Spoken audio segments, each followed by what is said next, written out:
Hello students, मैं अनुज कुमार आपका अपने चैनल दी ऑनलाइन पढ़ाई में वेलकम करता हूँ। आज हमारी ये वीडियो बहुत समय बाद आ रही है, तो इसके लिए मुझे बहुत ही दुख है। और अगर आप आज भी मेरे चैनल पे बने हुए हैं तो इसका मैं बहुत आभार व्यक्त करता हूँ। सीबीएसई बोर्ड वाले बच्चे, आभार का मतलब ग्रेटिट्यूड। Okay, jokes part. जो चैप्टर मैं स्टार्ट करने जा रहा हूँ उसका नाम है magnetic effect of electric current. NCERT के सिलेबस में ये 4th चैप्टर है। हम इस चैप्टर को बहुत ही इम्पोर्टेंट चैप्टर मानते हैं, सीबीएसई के बेसिस पे भी, कंपटीशन के भी बेसिस पे, और भी जितने भी पेपर्स होते हैं उन सब के बेसिस पे, क्योंकि इससे मोस्टली 7 to 8 मार्क्स का क्वेश्चन पुट अप किया जाता है। ओके, सो स्टार्ट करते हैं इस चैप्टर को। Magnetic effect of electric current. ऐसे तो इलेक्ट्रिक करंट के कई सारे इफेक्ट हैं, पर इस चैप्टर में हम सिर्फ और सिर्फ किस इफेक्ट को देखेंगे? मैग्नेटिक इफेक्ट को। हम देखते हैं कि जब इलेक्ट्रिक करंट फ्लो करती है किसी कंडक्टर से, तो उसके आसपास अगर हम मैग्नेटिक निडल को ले जाए तो वो डिफ्लेक्ट होती है। और ये बिहेवियर सबसे पहले जिन्होंने ऑब्जर्व किया था उनका नाम था ऑर्स्टेड। क्या नाम था? ऑर्स्टेड। ऑर्स्टेड ने 1820 में एक एक्सपेरिमेंट किया। उन्होंने क्या किया?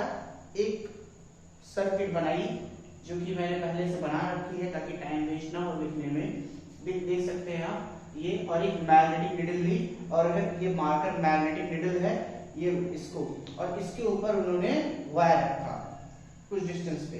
तो देखा उन्होंने कि जब हम करंट को साउथ से नॉर्थ फ्लो करा रहे हैं, when the direction of electric current is from south to north, the north pole of the magnetic needle will deflect towards the north direction, and when not north, in west direction. And when the direction of electric current reversed, means when electric current flow from north to south direction, the north pole of the magnetic needle will deflect in east direction. This is the experiment that Ørsted did. After that, Ampere gave a rule to detect the direction of rotation of the north pole. The rule is, imagine a person who is swimming along the direction of electric current. Then the direction of rotation of north pole of the magnetic needle will represent by the left hand of the swimmer. Okay, like suppose एक person है वो जो south से north की तरफ swim कर रहा है, तो अगर हम देखें तो ये उसका लेफ्ट हैंड होगा, और लेफ्ट हैंड की तरफ ही नॉर्थ पोल भी डिफ्लेक्ट हो रहा है, ऐसे डिफ्लेक्ट हो रहा है, ये देख सकते हैं आप। तो उसका जो लॉ था वो इसी के लिए था कि हम कैसे नॉर्थ पोल की जो डिफ्लेक्शन की डायरेक्शन है उसको कैसे कैलकुलेट करें। यहां पर उन्होंने इतनी बात बता दी। फिर इसके बाद दो फिजिसिस्ट आए जिनका नाम था gene Biot and Felix Savart. Gene Biot and Felix Savart, और जो बाद में आगे बायो सैवर्ट्स के नाम से एक लॉ बहुत फेमस है।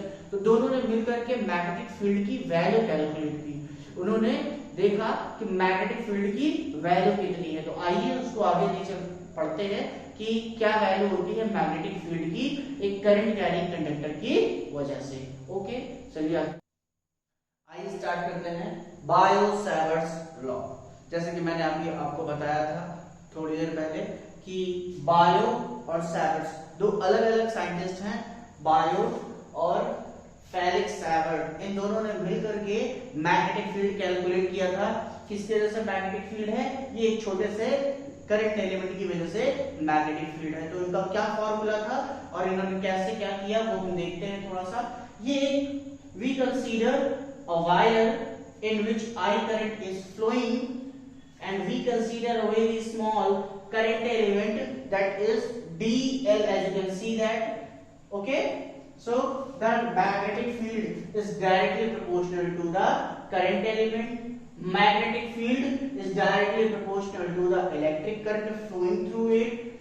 Magnetic field is directly proportional to the sine of the angle between the line joining to the point and current element and current element, यानी करंट एलिमेंट और इस लाइन के बीच का जो एंगल है उसके साइन के भी डायरेक्टली प्रोपोर्शनल होता है, और dB magnetic field is directly inversely proportional to the square of the distance between the point and the current element. Okay, इतना लिख लिया. After that we will merge that, and on removing the proportional sign we get mu naught upon 4 pi. Mu naught upon 4 pi I dl sin theta upon r square. फिर उसके बाद अगर हमें इसका vector form लिखना है तो उसके लिए हमें डायरेक्शन भी पता होना चाहिए एटलीस्ट. तो डायरेक्शन क्या होगी, हमने इसको स्क्रू लॉ से भी आप निकाल सकते हैं, राइट हैंड स्क्रू लॉ. बहुत इजी है. स्क्रू ड्राइवर को अपने हाथ में इमेजिन करिए राइट हैंड में, और थंब को या स्क्रू ड्राइवर को आप करंट की डायरेक्शन में रखेंगे तो जो स्क्रू होगा उसको टाइट करने के लिए जो रोटेशन होगी घुमाने की, वही आपको क्या देगी, डायरेक्शन ऑफ मैग्नेटिक फील्ड. देख लीजिए ये स्क्रू ड्राइवर है और इसको टाइट करने के लिए मुझे इधर घुमाना पड़ता है, यानी देख रहे हो ऐसे जा रहा है, और ऐसे का मतलब इस पॉइंट पर अंदर, तो वो अंदर हो गया. चलिए यहाँ ऊपर नीचे हमने r से मल्टीप्लाई करा दिया.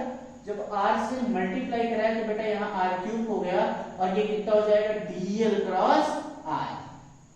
क्यों? क्योंकि a cross b equals to क्या होता है, a b sin theta n cap, और डायरेक्शन तो हमको पहले से पता चल गई. ओके, म्यू नॉट क्या है, परमिटिविटी ऑफ फ्री स्पेस या वैक्यूम. परमिटिविटी का क्या मतलब होता है, permittivity is the property of the medium which gives that how much electric field will pass through the medium. कि किसी भी मीडियम से कितना electric field, sorry I am extremely sorry to say that electric field, actually that is magnetic field, कि किसी भी medium से कितना मैग्नेटिक फील्ड पास हो जाएगा, उसे हम क्या बोलते हैं, परमिटिविटी. इसकी value 4 pi into 10⁻⁷ tesla metre per ampere होती है.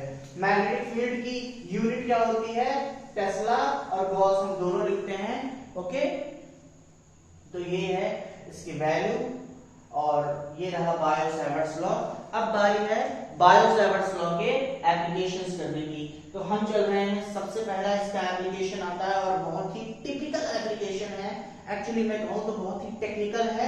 95% बच्चों को बहुत दिक्कत होती है इस एप्लीकेशन में, और वो एप्लीकेशन क्या है, the magnetic field due to straight current carrying conductor.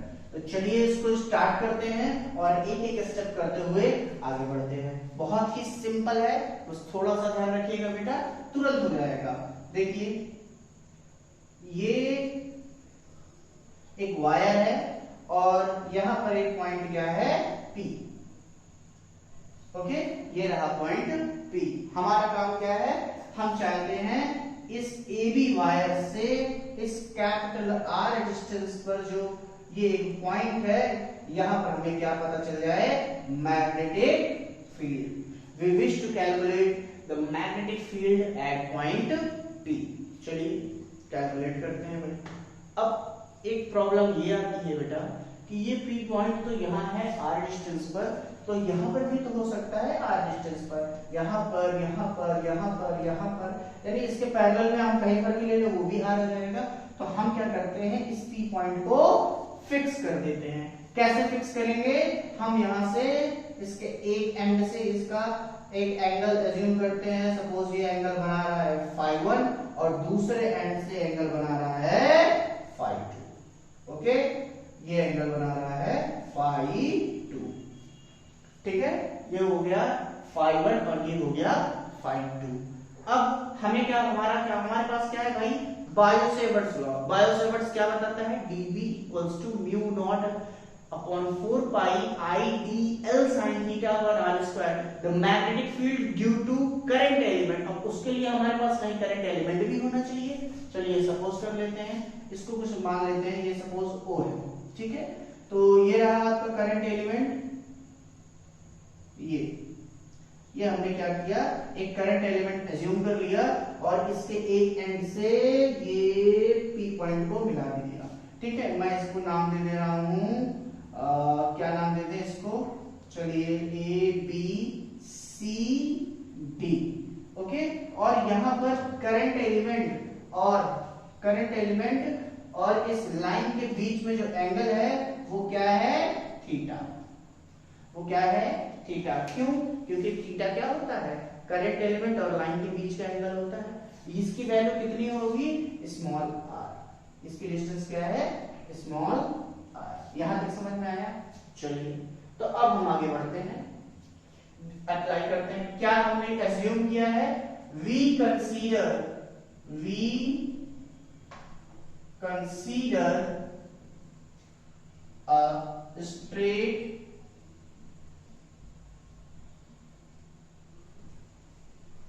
current carrying conductor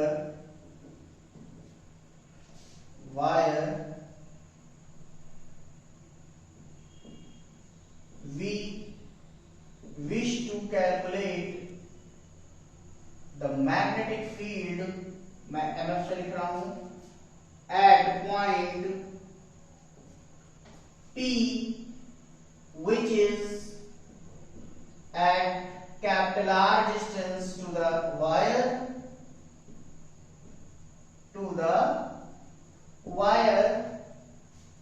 we assume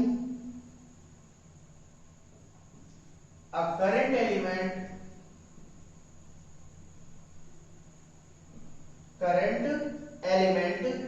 DL। क्या है इसकी length, DL। Okay, which is making theta angle to the wire। इस लाइन का नाम क्या है, क्या बेटा, DP। ठीक है, चलिए तो आगे सॉल्व करते हैं हम इसको। अब हम लोग लगाने जा रहे हैं Biot Savart's law.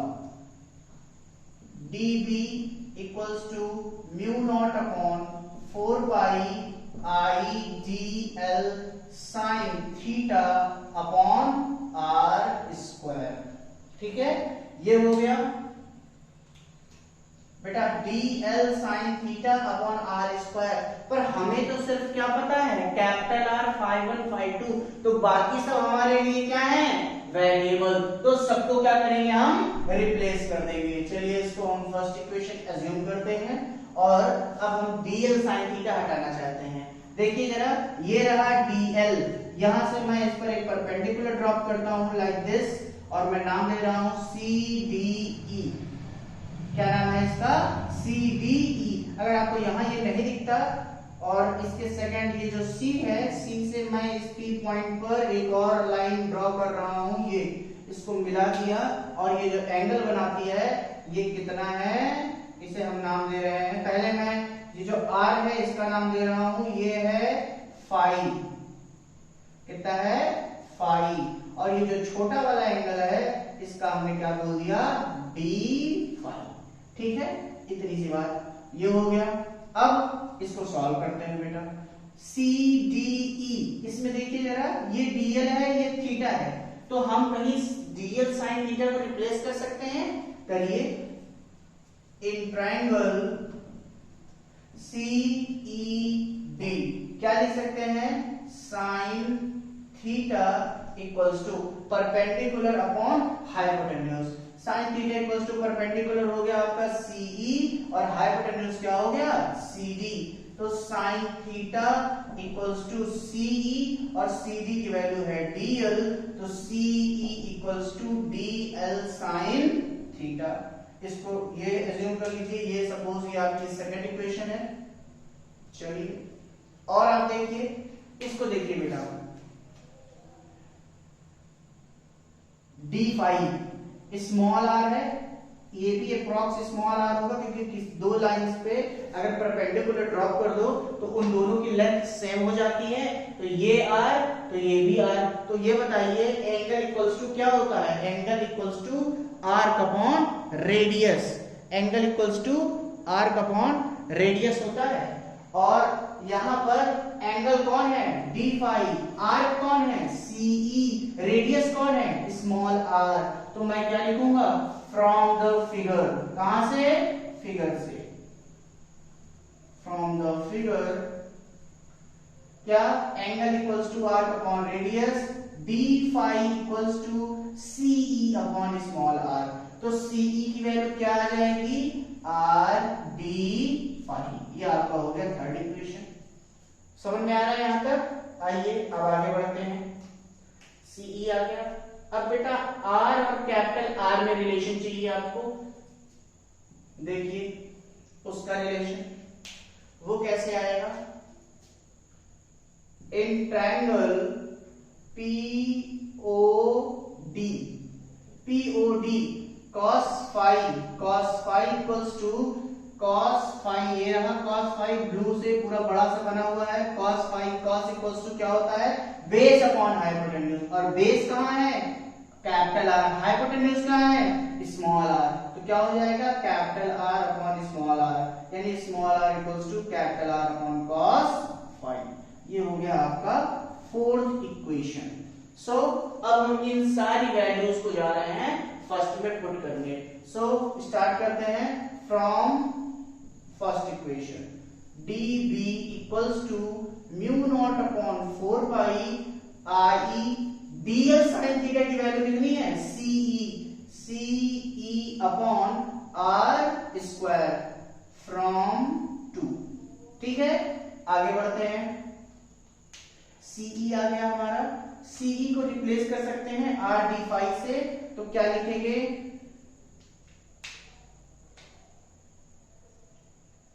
dB equals to mu naught upon 4 pi RE, CE equals to R d phi, R d phi upon R square, cancel हो गया square square, so dB equals to mu naught upon 4 pi I d phi upon R। यहां तक आ जाएगा।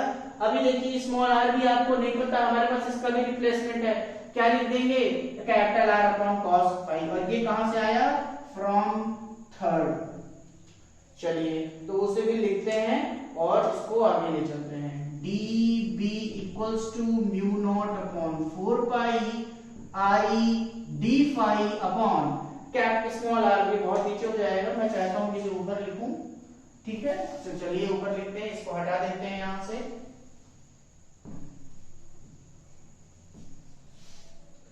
और ये तो आपको पता है फ्रॉम फर्स्ट इक्वेशन, मैं यहां तक इरेज कर दे रहा हूं और थोड़ा सा ये भी। चलिए तो आगे बढ़ते हैं, ये यहां है हम, तो dB equals to mu naught upon 4 pi I d phi upon small r की वैल्यू क्या है, capital R upon cos phi, capital R और cos phi कहां चला जाएगा, ऊपर, मैं इसे ऐसे लिख दे रहा हूं। ठीक है, ये आ गया। अब यहां देखो I आपको पता रहेगा, कैपिटल R आपको पता है, d phi वो है, उसका इंटीग्रेशन कर देंगे। तो चलिए बच्चों इसका इंटीग्रेशन कर देते हैं, b equals to integration from -phi to phi 1। -phi to क्यों ले रहे हैं, ये वाला देखिए ये नीचे आ गया है, ये अपोजिट डायरेक्शन में, तो एक को हमें नेगेटिव लेना पड़ेगा और एक को पॉजिटिव। चलिए आगे इसको इंटीग्रेट करते हैं, dB की वैल्यू जो बाहर जो इंटीग्रेशन भी होगा बाहर आएगा, I अपॉन R, और cos phi का इंटीग्रेशन कर देंगे तो क्या हो जाएगा, sin phi, कहां से कहां तक, -phi to phi 1 तक। चलिए थोड़ा सा और इरेज करना पड़ेगा इसको, ये मुझे लगता है आप लोगों ने नोट कर लिया होगा, तो मैं इसे इरेज कर दे रहा हूं। ठीक है,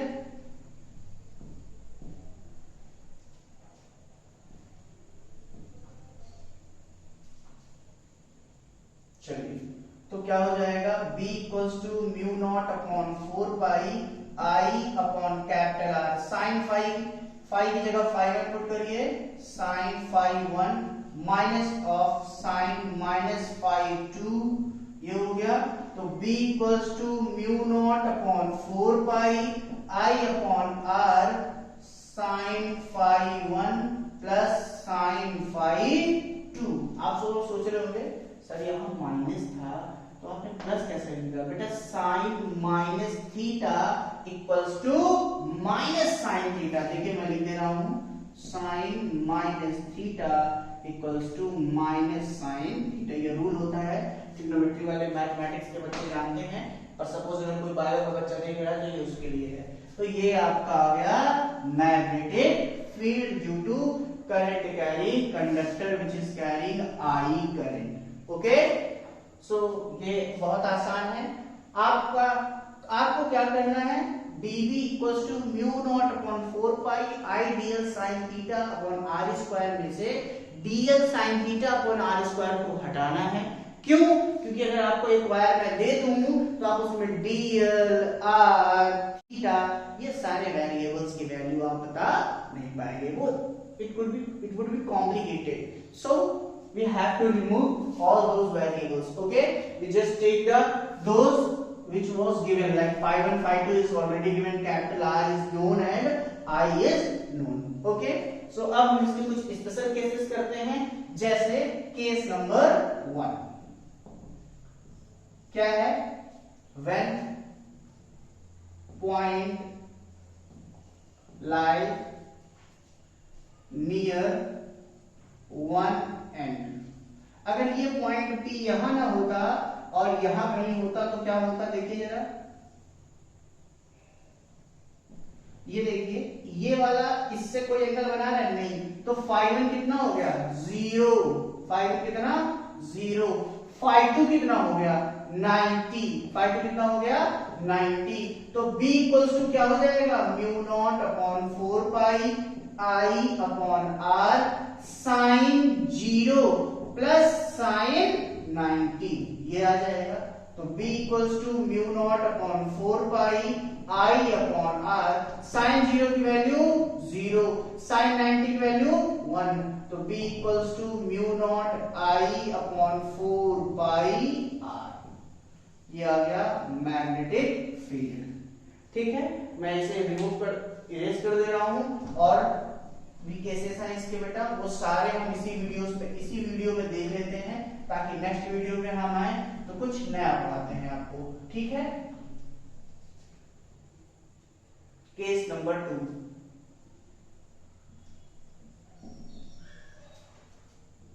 when point lie on line on axial line, then phi 1 equals to 0 and phi 2 equals to 180। Means अगर ये पॉइंट यहां ना होता, यहां होता, तो देखिए जरा ये कितना बना रहा है, ये वाला 180, और ये कितना बना रहा है 0, तो phi 1 0 phi 2 180, 0 0 होता है, 180 0 होता है, तो मैग्नेटिक फील्ड कितना हो जाता 0। ठीक है, केस 3 क्या, when point lie near the wire and wire is so long, तब क्या करेंगे, phi 1 equals to phi 2 equals to 90, तो बेटा sin 90 प्लस sin 90 1 1 2, और 2 से 4 काट दोगे 2 आ जाएगा, तो B इक्वल्स टू क्या हो जाएगा, mu naught upon 2 pi I upon R। आया कि नहीं, आ गया होगा, पक्का आ गया होगा, और अब नहीं आएगा तो फिर कभी नहीं आएगा और किसी से नहीं आएगा। कुछ नहीं करना है, बस आप देख रहे हैं जैसा बना हुआ है वैसा बना लेना है, डायग्राम दिमाग में बसा लीजिए, क्या करना है, क्या क्या इमेजिन करना है, बायो-सैवर्ट्स लॉ की क्या क्या नीड है, उन नीड्स को ध्यान रखिए और ये बहुत इजीली हो जाएगा। ठीक है, अगर रटता होता तो शायद कोई भी फिजिक्स का टीचर रट के नहीं पढ़ा सकता। हर एक कॉन्सेप्ट को आपको समझना पड़ेगा, तोड़ना पड़ेगा, देखना पड़ेगा कि ये क्यों है। ठीक है बेटा, तो इसी के साथ मैं अपना वीडियो समाप्त कर रहा हूं, और आपसे एक छोटी सी रिक्वेस्ट है कि अगर आपको ये वीडियो समझ में आया हो और आपको मेरे चेहरे का पसीना दिख रहा हो, तो प्लीज मेरी मेहनत को थोड़ा बहुत एडमायर करिएगा और इसे ज्यादा से ज्यादा उन लोगों तक पहुंचाइएगा जिनको इसकी सही में जरूरत है, शायद जिन जो अप्रोच नहीं कर सकते या जिनको बहुत ही ज्यादा इंग्लिश लैंग्वेज में समझ में नहीं आता है। इसलिए मैं बहुत ही ज्यादा इंग्लिश का यूज भी नहीं कर रहा हूँ, इंग्लिश और हिंदी दोनों से पढ़ा रहा हूँ। ठीक है, तो आप ये कोशिश करिए, और अगर आपको सच में अच्छा लगा हो वीडियो तो प्लीज लाइक, सब्सक्राइब एंड इसको आगे प्लीज फॉरवर्ड कर दीजिएगा। एंड थैंक यू बेटा।